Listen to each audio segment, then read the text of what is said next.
Hello, Taurus. Welcome to the Very Virgoan channel. I am Veronica Virgo, here to give you your new moon reading for September 2022.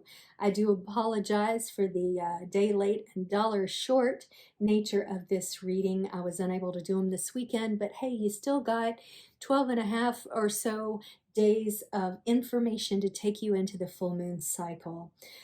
You may notice that I've squashed down my presentation a little bit. I just want you to be able to see more of the detail of the cards and that sort of thing. Please let me know in the comments if you like this one better than the others that I've done. As for the deck, I'm going to be using this new Palladini card deck that I used for the full moon. I've really enjoyed it, so I want to continue working with it. Also, the Moonology deck. That's a lovely card, this beautiful sort of almost watercolor kind of design there. And following up with the tarot dice to wrap it all up. Now, I will be doing a 3-card reading for you today. It'll be the recent past, your present, and the immediate future. As for the new moon, I like to give a little bit of an explanation of that for people who might be unfamiliar and watching this for the first time. The new moon is potential. It's the beginning. It's the start of all. It's wiping the slate clean. It's thinking about potential. It's thinking about eventualities. It's thinking about building an invocation. So think about that as we move forward in this reading. I think that's all I needed to tell you, Taurus. Let's get started.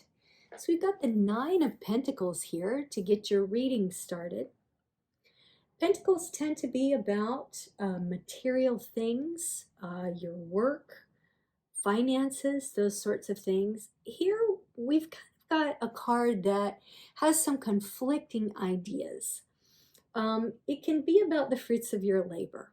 You know, you have worked hard and you have yielded a lot of benefit. I mean, you can see how verdant and bountiful this card is with all the grapes, with the pentacles and the bird and the woman, you know, considering all that she's created.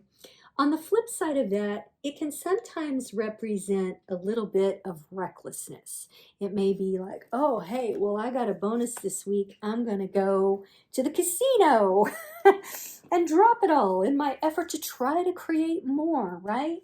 So it may be that there's a certain amount of indecision isn't quite the word I'm looking for, but competing interests, I think, is the word I'm looking for in you, sort of coming into this reading of like, hey, I earned all this, let's go spend it on myself, which isn't a bad thing, especially if you've been working hard, but maybe you want to think a little bit more carefully about your spending. We'll see what the other cards have to say to inform it.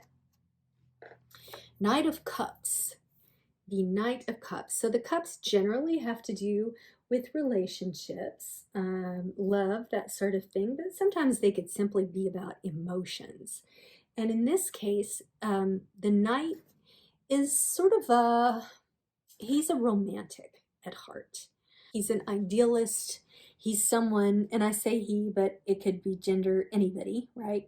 He generally follows his heart, sometimes to his folly. But he means what he feels. It's not disingenuous at all. It's sort of almost akin to the Fool's card in that it's an adventure that he or she takes. And actually talking about the non-gender of the cards, I mean, you can't tell what sex this person is, and they just happen to be in armor. So it's hard to know whether that's a female or male. And I think it's kind of interesting the way both cards are gazing at something. At the first, you're gazing at a bird, and at the second, you're gazing at a cup that is full. I want to look at your immediate future because I feel like it's going to help give us the full content and context of this reading. And then we had the Queen of Swords. The Queen of Swords can be seen as somewhat of a bitch, but I don't want you to take it as such.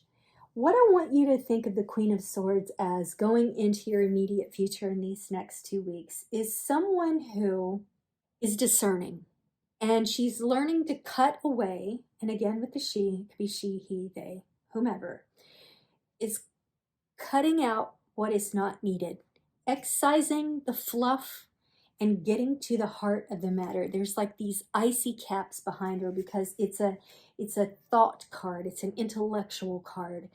And it's funny because you see these grapes and the purple of the grapes, right?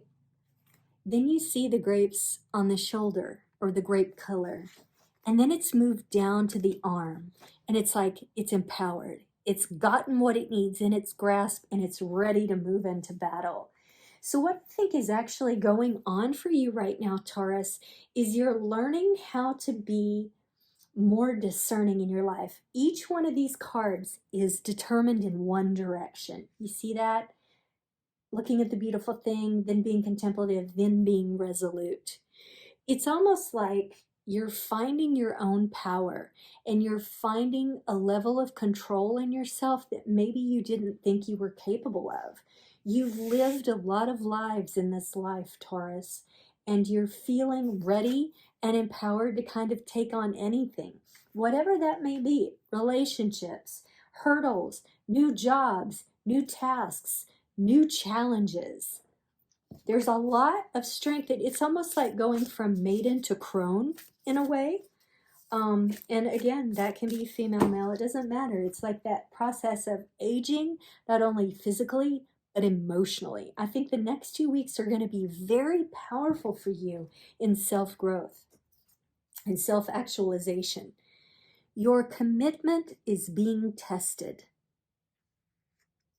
Now, if this is about work, which it very well may be, given that we start out with the abundance and end up with this sort of air intellectual idea, it may be that you're thinking about either leaving a job or demanding more of what you want and deserve on the job. And because of that, your commitment's being tested, whether or not you even want to stay. But by the first quarter moon, you're going to have made a decision. Now, the full moon is on the 9th, so it'll be shortly after that. It'll be like mid-October-ish for you to make a decision. And what I think you should do, Taurus, is allow yourself to go through this process. Don't rush it. Be very contemplative. Look at everything. Make lists of your finances, what you need every month to get you through the month. Then think about, what do I need in a relationship? What am I looking for in a relationship? What do I want in a career?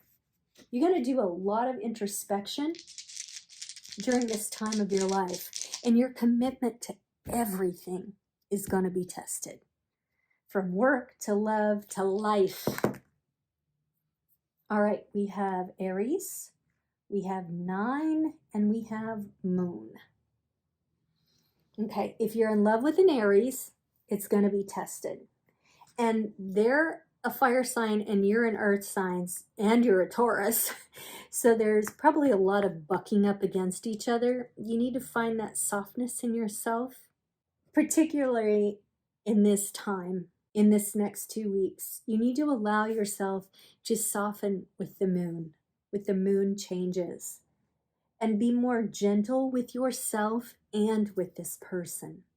The 9, I think, could either represent September, which, maybe something big will happen between now and the end of September to kind of trigger this feeling. Maybe you're going to have the shittiest day at work ever, and it's going to trigger your questions about everything in your life. Or maybe it's going to say, like, within the next year, you're going to have all these elements of your life more figured out or nailed down.